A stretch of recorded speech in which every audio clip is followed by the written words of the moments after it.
Oh, no se dice que no vaya a volver. Esto es solo este trozo y es tan largo como pueda aguantar porque es bastante agotador, ya sabes. Desayuno con diamantes casi parecía completamente diferente. La verdadera historia de Holly Golightly no se parece nada a la película. Su glamuroso estilo de vida provenía de actividades criminales que podrían haberla llevado a prisión durante décadas. Truman Capote escribió una historia sobre supervivencia, explotación y secretos peligrosos. Hollywood la convirtió en una comedia romántica con un final feliz. Borraron a los personajes gays, eliminaron la trama criminal y cambiaron por completo el final. Lo que realmente estás viendo es una versión saneada de uno de los personajes más controvertidos de la literatura. La verdad es mucho más oscura de lo que piensas. La novela de Truman Capote, Desayuno con diamantes, tomó un camino extraño y a veces escandaloso antes de convertirse el clásico que conocemos hoy día. A principios de 1958, Capote llegó a un acuerdo de $2,000 con Harper's Bazaar para publicarla su número de julio. Esos serían unos $23,000 actuales. El plan incluso incluía reportajes fotográficos del famoso fotógrafo David Addy. El editor le pidió a Capote que suavizara lo que llamaron el lenguaje ácido, pero Capote se negó, decidido a proteger su visión de Holly Golightly. Era una joven independiente que vivía sola, organizaba fiestas y pasaba tiempo con muchos amigos varones. Aquella época, un personaje así se consideraba escandaloso. Incluso después de que Capote aceptara pequeñas modificaciones, la Hearst Corporation, propietaria de la revista, decidió que la historia no era adecuada.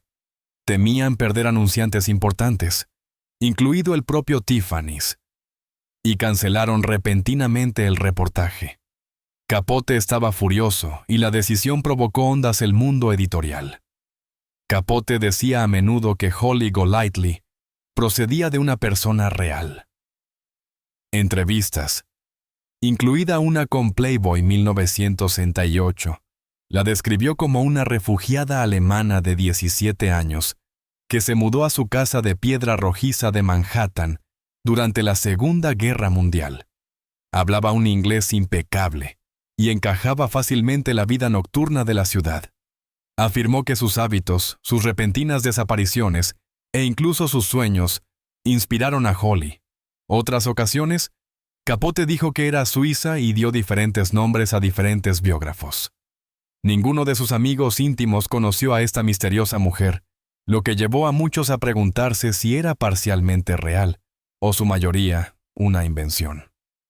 Con el tiempo, Holly Golightly se convirtió menos una persona y más una leyenda urbana que Capote tanto protegía como embellecía.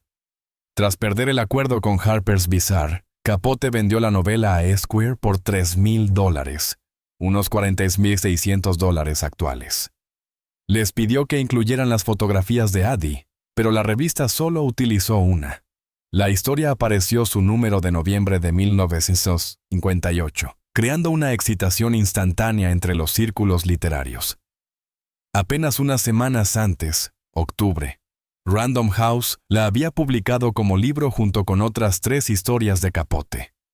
La primera tirada se agotó rápidamente. Las críticas fueron muy favorables, y el inusual doble lanzamiento, primero una importante revista masculina y luego como libro de tapa dura, convirtió un casi desastre en un triunfo. Capote se convirtió no solo una estrella literaria, sino también una celebridad social. El éxito también trajo consigo una atención no deseada. Los periódicos lo llamaron el sorteo de Holly Golightly, cuando mujeres de todo Nueva York se presentaron afirmando ser la verdadera Holly. Algunas insistieron que vivían en la casa de piedra rojiza de Capote. Otras que compartían el amor de Holly por los gatos. La más audaz fue Bonnie Golightly, propietaria de una librería y cantante de folk, que demandó a Capote a principios de 1959. Exigió $800,000 por calumnias e invasión de la privacidad, diciendo que cada detalle coincidía con su propia vida, incluido su nombre. Capote desestimó el caso como absurdo, y la prensa se burló de él sin descanso. La demanda se derrumbó, pero el espectáculo no hizo más que añadir mística a Holly. Durante años después, siguieron apareciendo imitadoras, cada una deseosa de vincular su identidad al famoso personaje. El drama dio otro giro cuando el ganador del premio Pulitzer, James Muner, escribió una carta privada a Random House, diciendo que Capote le había contado una vez que Holly se basaba en realidad una joven ingeniosa de Montana. Incluso se ofreció a testificar su defensa si era necesario. Pero Capote temía que esta mujer de Montana pudiera demandarle por dinero o atención. Ordenó a Machiner que destruyera la carta inmediatamente, y Machiner obedeció. Este episodio oculto, revelado mucho más tarde, mostró lo mucho que Capote temía perder el control de la historia, y cómo la ficción y la vida real seguían colisionando de las formas más impredecibles. La versión de Hollywood añadió sus propias batallas. Capote quería a Marilyn Monroe para el papel de Holly. Había escrito la novela pensando ella, incluso describiendo el pelo rubio de Holly con el aspecto de Monroe, su cabeza. La propia Monroe quería hacerlo, pero su profesora de interpretación, Paula Strasberg, le advirtió que interpretar a una dama de la noche dañaría su imagen. Monroe se retiró, dejando a Capote devastado. Más tarde dijo que la decisión del estudio me daban ganas de vomitar. Tras la negativa de Monroe, se consideraron estrellas como Shirley Mlan y Kim Novak, e incluso se cambió de director, de John Frankenheimer a Blake Edwards. Cuando el papel llegó finalmente a Audrey Hepburn, esta dudó, preocupada por ser demasiado reservada para interpretar a un personaje tan extrovertido. La búsqueda de la pareja de Holly, Paul Barjack, fue igualmente turbulenta. Jack Lemmon fue la primera opción, pero su agenda lo descartó. Steve McQueen hizo una audición, pero no consiguió el papel, y también se consideró a Robert Wagner. Al final, se eligió a George Peppard, aunque no era un claro favorito. Más tarde se informó de que su química con Hepburn era a veces difícil, pero su interpretación definió el papel, la pantalla. La experiencia de Hepburn durante el rodaje distó mucho de ser fácil. Admitió que se sintió aterrorizada todo el tiempo. Luchó contra la ansiedad, durmió mal y perdió peso que no podía permitirse perder. Más tarde explicó: "No soy una persona extrovertida. Actúo por instinto. No creía tener suficiente técnica para el papel". La abierta decepción de Capote por su elección solo profundizó sus temores. Sin embargo, esas mismas luchas le dieron a su interpretación una cualidad frágil y estratificada, que hizo que Holly fuera inolvidable. Un momento dado, Hepburn casi se retiró por completo. El director Blake Edwards voló a Suiza, donde ella descansaba tras dar a luz, para persuadir la persona. Le acompañaron su marido, su agente y su madre. Juntos, le aseguraron que el enfoque de Edwards suavizaría el personaje y lo haría atractivo lugar de escandaloso. Solo entonces Hepburn accedió finalmente a asumir el papel. Esa decisión condujo a una de las interpretaciones más emblemáticas de la historia de Hollywood. Cuando Desayuno con Diamantes se estrenó octubre de 1961, nadie esperaba lo que pasó después. La película se estrenó solo 5 grandes ciudades de Nueva York, Los Ángeles, Chicago, San Francisco y Boston.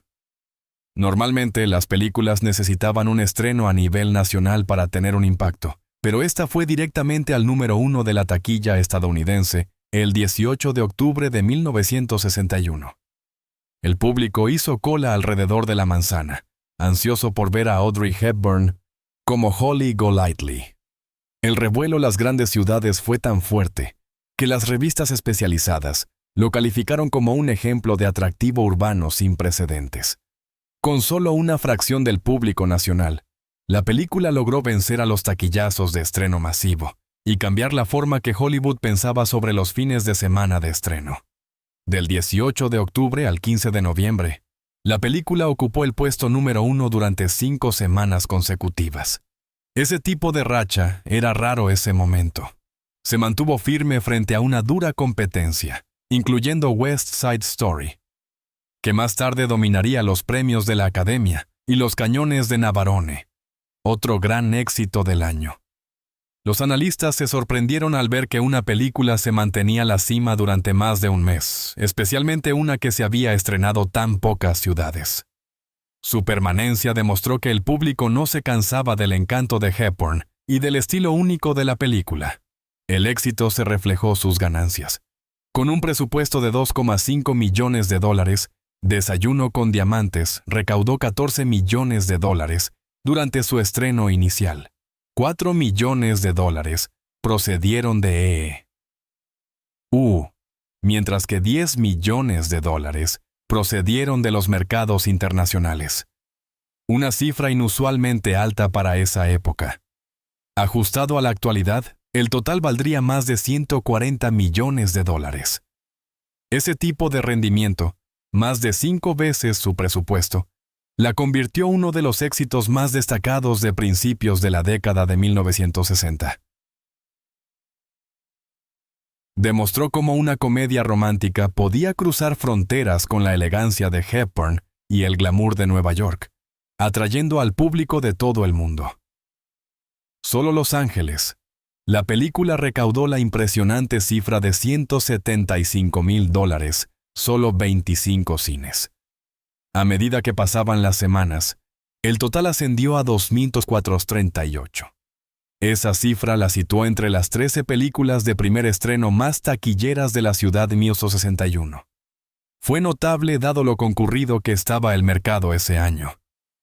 Los resultados mostraron la fuerza de los lanzamientos limitados estilo evento y cómo un lanzamiento cuidadosamente gestionado podía generar una emoción masiva. Detrás de las cámaras, sin embargo, la película conllevaba una controversia que la perseguiría durante décadas. Paramount Pictures creó material promocional falso, afirmando que un comediante japonés llamado Ohio Argatu, palabras que simplemente significaban buenos días y gracias japonés, interpretaba el papel de Mr. Junyoshi. Realidad. El papel se le dio a Mickey Rooney, un actor blanco. El nombre falso se utilizó para que el casting pareciera auténtico y para evitar una reacción temprana por el uso de Yellowface, aunque no existía tal actor. El productor Richard Shepard había querido un actor japonés real para el papel y presionó para que se hicieran audiciones, pero el director Blake Edwards eligió a Rooney, su antiguo compañero de piso, diciendo que quería más alivio cómico. Más tarde, Shepard admitió que se arrepintió de la elección casi de inmediato, pero la decisión quedó bloqueada una vez que comenzó la filmación.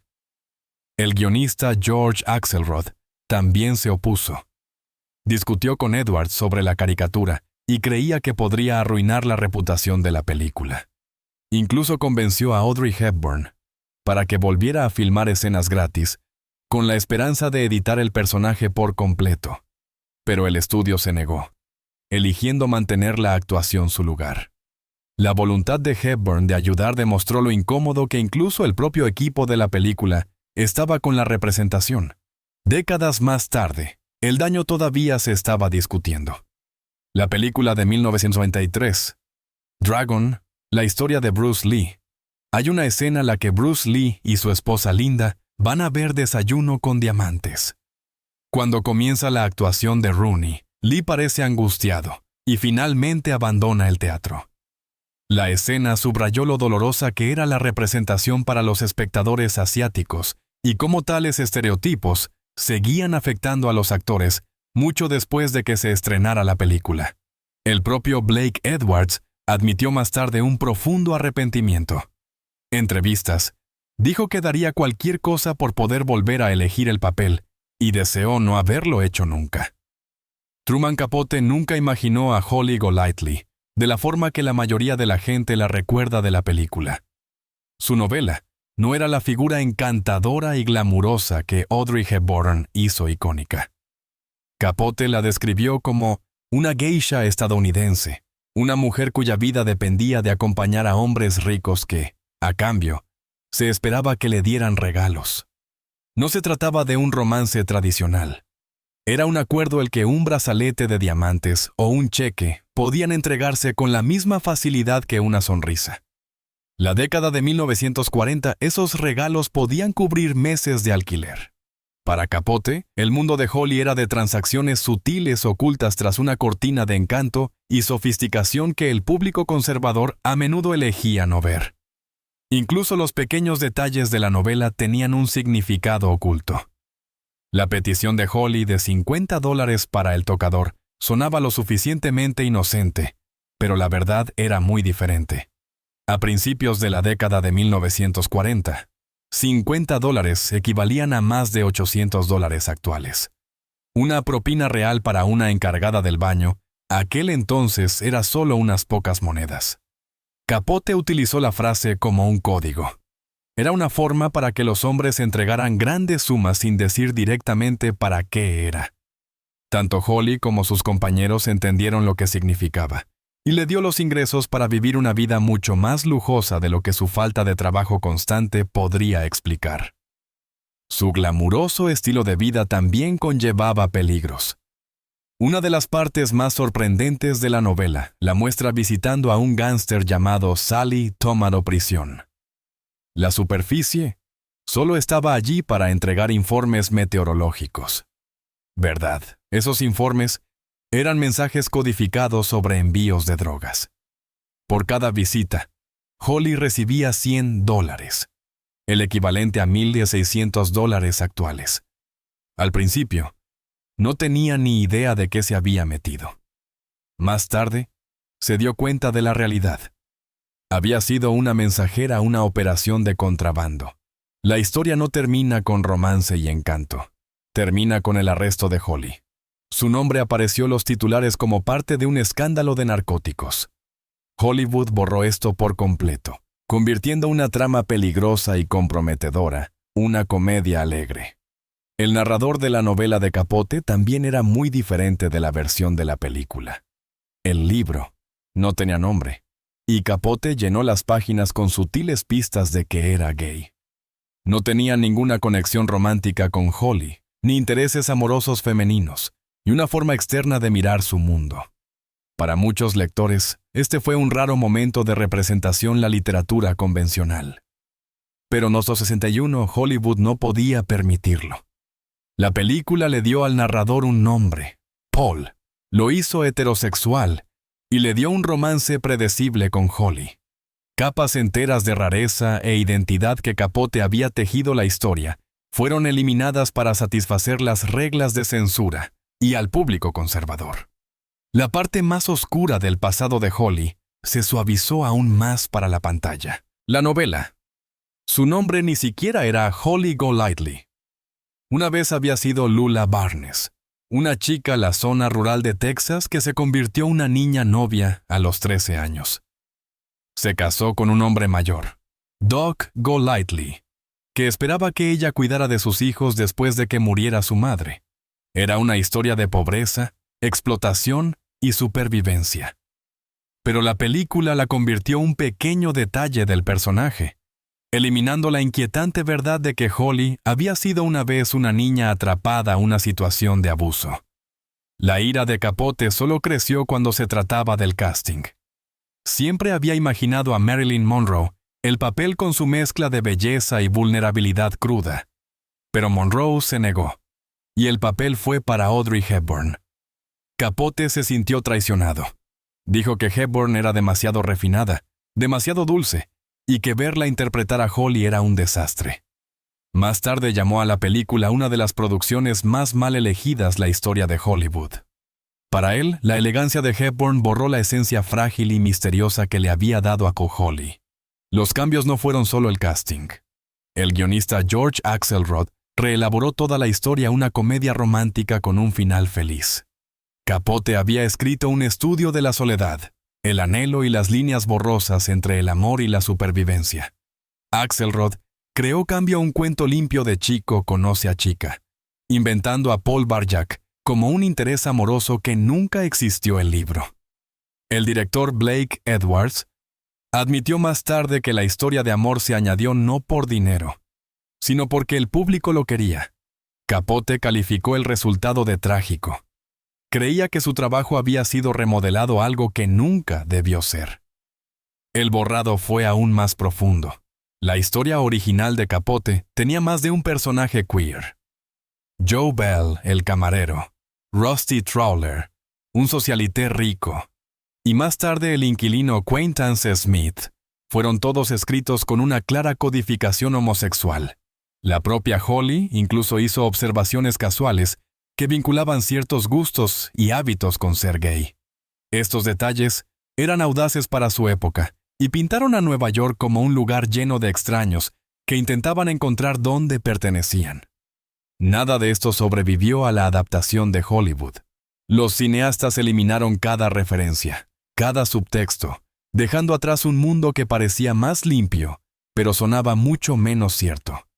Pocas personas se dan cuenta de que la canción Moon River, ahora una de las piezas más queridas de la historia del cine, casi nunca llegó a Desayuno con Diamantes. Cuando los ejecutivos de Paramount vieron por primera vez la película 1961, les preocupaba que se estuviera alargando demasiado. Para ellos, la tranquila balada de 2 minutos que Audrey Hepburn cantó su escalera de incendios ralentizó las cosas y podría dañar el atractivo de taquilla de la película. El ejecutivo Martin Racken incluso anunció que debía ser cortada. El compositor Henry Mancini, que había escrito la melodía para que se adaptara al rango vocal limitado de Hepburn, quedó devastado con la idea. Por un momento, parecía que Hollywood estaba a punto de borrar lo que se convertiría en un clásico inolvidable. El punto de inflexión llegó cuando la propia Audrey Hepburn se enfrentó al estudio. Conocida por su gracia y su forma de hablar suave, sorprendió a todos al volverse firme e inflexible. Declaró: «Por encima de mi cadáver», dejando claro que la canción se quedaría. Ese momento era una de las estrellas más poderosas de Hollywood. Su determinación obligó a los ejecutivos a dar marcha atrás, salvando la escena que reveló los frágiles sueños de Holly Golightly. Sin ese momento de resolución, Moon River nunca habría sido escuchada por el público, nunca habría sido grabada por más de 500 artistas, y nunca habría lanzado la carrera de Andy Williams como su canción insignia. La decisión dio sus frutos al año siguiente. La 38ª edición de los premios de la Academia Abril de 1962. Henry Mancini ganó el Oscar a la mejor banda sonora de una película dramática o de comedia, mientras que él y el letrista Johnny Mercer ganaron la mejor canción original por Moon River. Mancini agradeció al director Blake Edwards su discurso de aceptación, abrumado por lo cerca que había estado la canción de perderse. Superando a una fuerte competencia, incluyendo Big Bad John de Jimmy Dean, Moon River demostró que una melodía simple y delicada podía eclipsar melodías más rápidas y comerciales. El éxito no se detuvo ahí. La 4ª edición de los premios Grammy de 1962. La canción arrasó la noche. Ganó el disco del año, la canción del año, la mejor interpretación de una orquesta, el mejor arreglo y el mejor álbum de banda sonora. Andy Williams la convirtió su tema de por vida, mientras que leyendas como Louis Armstrong, Frank Sinatra y Judy Garland añadieron sus voces a su creciente legado. La melodía, combinada con la letra melancólica de Mercer, conmovió a la gente de todas partes. Lo que el estudio una vez desestimó como demasiado lento se convirtió en un fenómeno mundial. Más de 40 años, 40 años después, su lugar la historia se confirmó. 2004, el American Film Institute clasificó a Moon River el número 4 de su lista de las mejores canciones de películas jamás hechas, solo por detrás de Over the Rainbow. Y a medida que pasa el tiempo, este reconocimiento demostró que la insistencia de Hepburn décadas antes había preservado no solo una canción, sino una pieza de la historia del cine estadounidense. Hoy día, Moon River sigue apareciendo en las listas de lo mejor de... Se encuentra el Salón de la Fama de los Grammy, y sigue siendo una de las canciones más grabadas de todos los tiempos. El impacto de la película no se detuvo con la música. El vestuario de Audrey Hepburn, diseñado por Hubert de Givenchy, dejó una huella en la historia de la moda. Su elegante vestido negro, usado la escena inicial cuando Hepburn miraba las ventanas de Tiffany & Co., redefinió la elegancia. Solo se hicieron 3 versiones, y una se vendió Christie's Londres, diciembre de 2006, por $467,200, alrededor de $923,000, muy por encima de los $70,000 esperados. Las ganancias fueron a una organización benéfica para niños la India, haciendo que el vestido no solo fuera valioso, sino significativo. Ese vestido consolidó la idea del pequeño vestido negro como un must-have. Aunque Coco Chanel había introducido el concepto décadas antes, fue la versión de Hepburn la que lo convirtió en un fenómeno cultural. La imagen de ella con un sencillo vestido negro con perlas y gafas de sol se convirtió en un símbolo de la independencia moderna. Diseñadores durante décadas, desde Alexander McQueen hasta John Galliano, se inspiraron en él. Incluso hoy día, el pequeño vestido negro sigue siendo un elemento esencial de la moda, un signo de elegancia atemporal. Más allá del vestido, la película introdujo una nueva figura cultural, la chica Tiffany. Holly Golightly representaba un nuevo tipo de mujer, elegante, autosuficiente y llena de ambición. Se convirtió en un modelo para una nueva imagen de la feminidad la década de 1960, inspirando a revistas de moda, películas y anuncios a celebrar a las mujeres independientes. Este cambio marcó un punto de inflexión lejos de los ideales domésticos de la década de 1950 y hacia una visión de la sofisticación urbana. La influencia se extendió aún más. Tiffany & Co. se convirtió en un símbolo mundial de lujo después del estreno de la película. Su tienda insignia de la Quinta Avenida se hizo tan popular que para 2019 representaba el 10% de las ventas mundiales de la empresa. La película ayudó a inspirar piezas emblemáticas como las pulseras con etiqueta de corazón de Tiffany y los icónicos colgantes de llave. Más que una tienda, Tiffany se convirtió en un símbolo de aspiración, amor y estilo. Un éxito que pocas películas han igualado la configuración del destino de una marca. Febrero de 2022. Un canal de televisión del Reino Unido sorprendió al público cuando emitió Desayuno con Diamantes sin una sola escena con Mickey Rooney. La medida se produjo después de años de boicots y críticas sobre la interpretación de Rooney de Mr. Junyoshi, un personaje japonés al que interpretó con mucho maquillaje y una exagerada cara amarilla. Llevaba dientes de conejo falsos, se pegaba los párpados con cinta adhesiva y hablaba con un acento estridente, creando una actuación que desde entonces se ha denominado el padrino del estereotipo, Ching Chong.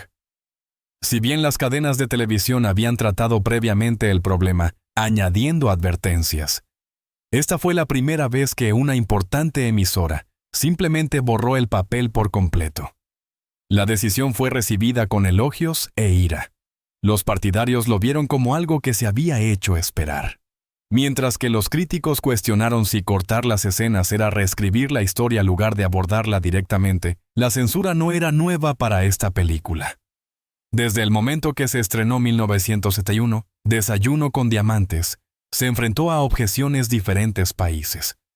Los censores Irlanda y partes del Medio Oriente insistieron en eliminar diálogos y escenas que insinuaban la vida de Holly Golightly como una mujer que entretenía a hombres ricos, o su participación con un gángster prisión. Incluso el estudio estadounidense se preocupó por la reacción, y una vez consideró hacer una versión más suave para la televisión. Algunas naciones fueron más allá, prohibiendo la película por completo durante décadas. La mezcla de temas para adultos, connotaciones criminales e inquietud moral era diferente a todo lo que el público había visto antes, haciendo que la historia se sintiera radical ese momento. Incluso su año de debut, no todo el mundo se sintió cómodo con la actuación de Rooney. Los críticos de The Hollywood Reporter la calificaron de ofensiva e innecesaria. Pero el éxito de la película, impulsado por el poder estelar de Audrey Hepburn, pareció enterrar esas quejas. Durante muchos años, su papel fue tratado como nada más que un torpe intento de alivio cómico.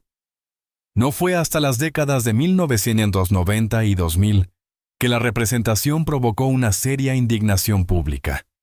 Para entonces, la renovada atención a la representación Hollywood le dio al personaje un peso diferente.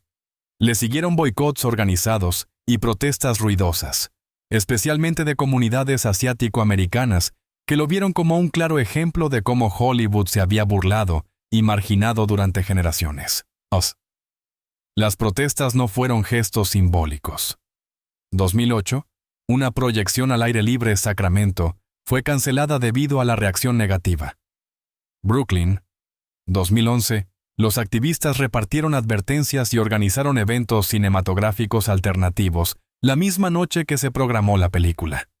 Las discusiones línea mantuvieron vivo el debate, y pronto las instituciones culturales comenzaron a añadir exenciones de responsabilidad o a retirar la película de las proyecciones públicas por completo.